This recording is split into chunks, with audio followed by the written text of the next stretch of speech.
सुनिए जी, ये अपना बबलू ही है ना? संध्या जी ने मंदिर की चौखट से बाहर जाते हुए एक लड़के की तरफ देखकर कहा।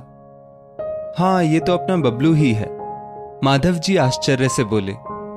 मैं समझी कि मैंने चश्मा नहीं लगाया हुआ तभी नहीं पहचान पा रही हूं, लेकिन ताज्जुब है, न बबलू ने हम लोगों की तरफ देखा और न ही पास आकर पैर छुए।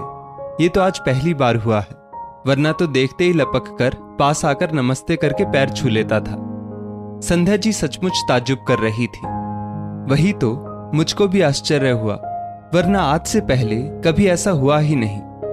माधव जी खुद आश्चर्यचकित थे, क्योंकि बबलू उनके छोटे भाई राघव का बेटा है और आज तक कभी भी ऐसा हुआ नहीं था कि बबलू ताऊजी ताईजी को देखे और आंख चुरा कर निकल जाए। कहीं भी किसी भी जगह बबलू को ताऊजी ताईजी दिख जाए तो दौड़कर आकर पैर छूता और उन दोनों से उनका हालचाल पूछता। लेकिन आज तो सचमुच करिश्मा हुआ था। जब तक वो दोनों पलटकर मंदिर के बाहर जाते तब तक बबलू आंखों से ओझल हो चुका था। सुनिए जी, कहीं ऐसा तो नहीं कि जो कल आपके और राघव भैया के बीच में दुकान के सामान को लेकर तनातनी हुई थी, इसी वजह से बबलू ने ऐसा व्यवहार किया हो? संध्या कुछ सोचकर बोली। अरे संध्या, कैसी बातें करती हो? भला हमारी और राघव की बातों का बच्चों से क्या लेना देना? जरूर कोई और कारण रहा होगा। हो सकता है कि उसने हम लोगों को देखा ही ना हो। माधव जी संध्या जी को समझाकर बोले। नहीं जी, ऐसी बात नहीं है। उसने हमारी तरफ देखा, तभी तो मुझको शक हुआ कि बबलू ही था। बस चश्मे की वजह से तुरंत पहचान नहीं पाई। संध्या जी अपनी बात को पुख्ता करते हुए बोली। चलो, उसमें क्या है, अभी राघव के घर चलते हैं और तुरंत दूध का दूध और पानी का पानी कर लेते हैं। माधव ने अपना विचार रखा, क्योंकि उन दोनों से ही बबलू की बेरुखी सहन नहीं हो रही थी। वो बबलू को अपने बच्चों से ज्यादा प्यार करते थे। उनके बच्चे बड़े हो चुके थे और बबलू अभी बहुत छोटा था। पहले तो दोनों परिवार एक साथ रहते थे, लेकिन घर छोटा होने की वजह से माधव जी ने अपना घर अपनी दुकान के ऊपर ही बनवा लिया था और अभी राघव पुराने घर में ही रह रहा था, लेकिन घर उसका भी बन रहा था। दोनों भाइयों का एक ही सामान का व्यापार था और एक ही ट्रक से दोनों का सामान आता भी था। माधव जी का बड़ा बेटा भी दुकान में साथ में ही बैठता था और छोटा बेटा अभी इंजीनियरिंग की पढ़ाई कर रहा था और राघव का बेटा अभी 6ठी कक्षा में ही था। अभी कल शाम की ही बात है कि ट्रक में आए माल को लेकर दोनों भाइयों में कुछ तनातनी हो गई और माधव जी ने वो बात संध्या जी को भी आकर बताई थी। और जाहिर सी बात है कि वो बात राघव ने अपनी पत्नी महिमा को भी जरूर बताई होगी। जब माधव और संध्या जी राघव के घर पहुंचे और दरवाजा महिमा ने खोला तो उसने भी हमेशा की तरह उन दोनों का कोई अभिवादन नहीं किया। अब तो संध्या का माथा ठनका। हो ना हो, ये सब व्यवहार कल की बातों का ही परिणाम है। आप लोग बैठिए, अभी राघव नहा रहे हैं, महिमा बेरुखी से बोली और रसोई में चली गई। महिमा, ये कैसा व्यवहार कर रहे हो तुम लोग? अभी मंदिर में बबलू मिला तो उसने भी हम लोगों को अनदेखा किया और तुम भी ऐसा व्यवहार कर रही हो। संध्या जी से रहा नहीं गया। ये तो आप जेठ जी से पूछिए कि कल कैसे उन्होंने इनकी दुकान पर अनाप शनाप सुनाया था। महिमा उलाहना देते हुए बोली। महिमा, तुम्हारा दिमाग खराब है? ये कैसे बात कर रही है तुम भैया भाभी से? तब तक राघव बाथरूम से निकलकर बाहर आ चुका था। तो क्या जेठ जी कुछ भी कहें और हम लोग कुछ ना बोले? महिमा तमक कर बोली। तुमको उन बातों से कुछ भी नहीं लेना देना, ये हमारे और भैया के बीच की बात है। राघव महिमा को डपटते हुए बोला। और बताइए भैया भाभी, आप लोगों का सुबह सुबह कैसे आना हुआ? कोई काम था तो मुझको बुला लेते। राघव वैसे तो अपने भाई भाभी का बहुत सम्मान करता था, लेकिन व्यापार में तो थोड़ी बहुत गहमा गहमी हो ही जाती है। बस राघव, आज बबलू का व्यवहार कुछ अजीब सा लगा।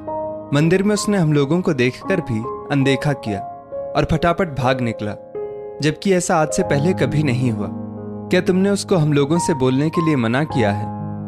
माधव जी थोड़ा आहत होकर बोले और मंदिर की सारी घटना राघव को हूबहू बता दी। कैसी बातें कर रहे हैं आप भैया? भला हम लोगों की बातों से बच्चों को क्या लेना देना? जब हम लोगों की बात चल रही थी तो दीप भी तो वहीं था, लेकिन उसने तो एक भी शब्द मुझसे नहीं कहा, तो बबलू से क्या मतलब? राघव खुद आश्चर्यचकित होकर बोला। मैं अभी बबलू को बुलाकर पूछता हूं। बबलू, कहाँ हो बेटा? देखो ताऊ जी और ताई जी आए हैं। राघव ने बबलू को आवाज लगाते हुए कहा। अरे वो अपने कमरे में बैठा पढ़ रहा होगा, उसको बेकार में बुला रहे हैं। महिमा राघव की बात में हस्ताक्षेप करते हुए बोली। तुम चुप रहो। बबलू, कहाँ हो बेटा? देखो तुम्हारे ताऊ जी और ताई जी आए हैं। बबलू ने अंदर अपने कमरे से ताऊ जी और ताई जी की आवाज सुन ली थी, लेकिन बाहर निकलने में हिचकिचाहट हो रही थी। जी पापा जी। बबलू आंखें नीचे किए हुए बाहर निकला और इस बार भी उसने माधव और संध्या जी के ना ही पैर छुए और ना ही नमस्ते की। ये क्या बबलू, इसका मतलब ताऊ जी और ताई जी बिल्कुल सही कह रहे हैं, क्योंकि इस समय भी तुमने ना उन दोनों से नमस्ते की और ना ही पैर छुए। आखिर किसने मना किया है तुम्हें ताऊ जी और ताई जी से बोलने के लिए? राघव गुस्सा कर बोला, लेकिन बबलू अपनी मम्मी यानी कि महिमा की ओर देखने लगा। बबलू, क्या बात है? क्या तुमको मम्मी ने मना किया है?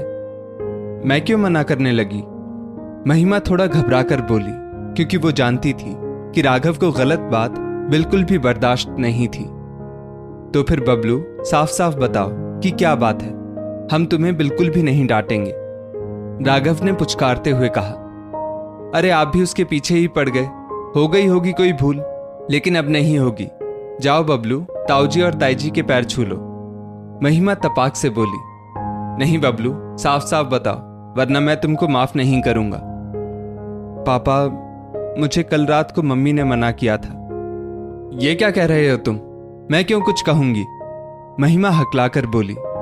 महिमा, तुम बीच में बिल्कुल मत बोलो। राघव को एकदम से गुस्सा आ गया। हाँ बताओ बबलू बेटा कि क्या बात है, कोई तुमसे कुछ भी नहीं कहेगा। पापा, मम्मी ने कहा था कि ताऊजी और ताईजी कहीं भी दिख जाएं, उनके ना तो पैर छुओगे और ना ही बात करोगे।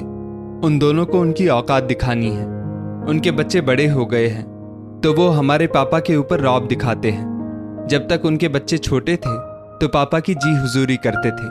मैं इस अपमान का बदला तो लेकर ही रहूंगी। और हाँ, अगर तुमने मेरी बात नहीं मानी तो तुमको लाइट बंद करके कमरे में बंद कर दूंगी और खाना भी नहीं दूंगी। पापा, मुझको अंधेरे कमरे से बहुत डर लगता है, इसीलिए मैंने मम्मी की बात मान ली। और जैसे ही मंदिर में मुझको ताऊजी और ताईजी दिखाई दिए, मैं जल्दी से घर वापस चला आया। बबलू ये बात कहते कहते सुबकने लगा। माधव और संध्या जी तो बबलू की बात सुनकर बिल्कुल अवाक रह गए। ये क्या कह रही है महिमा? हे भगवान, तुम बच्चों के मन में ये जहर घोल रही थी। तुमने ये सोचने की हिमाकत कैसे की? तुमको जरा भी शर्म नहीं आई बबलू को भैया भाभी की बेइज्जती करने के लिए कहते हुए? बच्चों को भला बुरा सही गलत हम ही सिखाते हैं, और फिर जब वो हमारे सामने आता है तो हम रोते हैं कि हमने तो ऐसे संस्कार कभी दिए ही नहीं। महिमा, बच्चे गीली मिट्टी होते हैं, जैसा ढालोगी वैसा ही ढल जाएंगे। कुछ सोचो जरा कि बच्चों को सही गलत सिखाना हमारा काम है, और तुम अभी से उसको गलत काम करना सिखा रही हो। शर्म आ रही है मुझको तुम्हारी सोच पर। अच्छा हुआ भैया भाभी सीधे घर आ गए, वरना वो तो मुझको ही इन बातों का जिम्मेदार समझते। राघव को महिमा की इस हरकत से बहुत ज्यादा बुरा लग रहा था। मैं ही निरा बेवकूफ था जो तुमको सब बातें बता देता था, लेकिन आज से अपने और भैया के बीच की कोई बात तुमको नहीं बताऊंगा।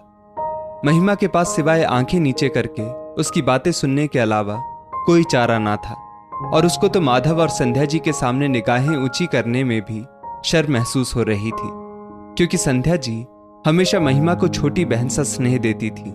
लेकिन कहीं ना कहीं महिमा को उन लोगों की संपन्नता से बहुत चिढ़ होती थी, और शायद कहीं ना कहीं यही नफरत की भावना आज प्रबल हो गई थी। महिमा, मुझको तुमसे ऐसी उम्मीद बिल्कुल भी नहीं थी। आखिर क्या कमी रह गई हमारे प्यार में? मैंने तो हमेशा तुमको अपनी छोटी बहन ही समझा। तभी महिमा को संध्या जी की आवाज सुनाई पड़ी।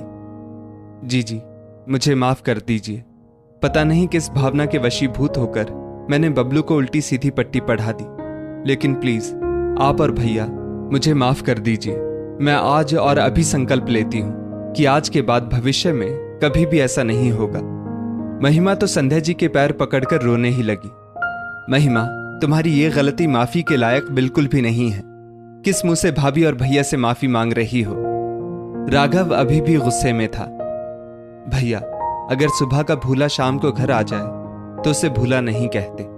माफ कर दीजिए महिमा को, गलती तो सबसे हो जाती है और पहली गलती तो भगवान भी माफ कर देते हैं। संध्या जी अपना बड़प्पन दिखाते हुए बोली, देखो महिमा, भाभी का दिल कितना बड़ा है। तुमने उनका दिल दुखाया लेकिन उन्होंने फिर भी तुमको क्षमा कर दिया। राघव अफसोस भरे शब्दों में बोला, जी जी, आप सचमुच महान हैं। और महिमा संध्या जी के पैरों में झुक गई। महिमा, बहनों को कभी कभी गले भी मिल लेना चाहिए। संध्या जी ने महिमा को उठाकर अपने गले लगा लिया और महिमा संध्या जी के गले लगकर फूट फूट कर रो पड़ी। और सब कुछ सही होता देखकर सबने चैन की सांस ली कि एक बार संबंध बिगड़ते बिगड़ते फिर से संवर गए। दोस्तों, इस स्टोरी को लेकर आपकी क्या राय है, नीचे कमेंट करके जरूर बताइएगा। और ऐसी ही और भी बेहतरीन वीडियोस के लिए हमारा पेज जरूर फॉलो करें। धन्यवाद।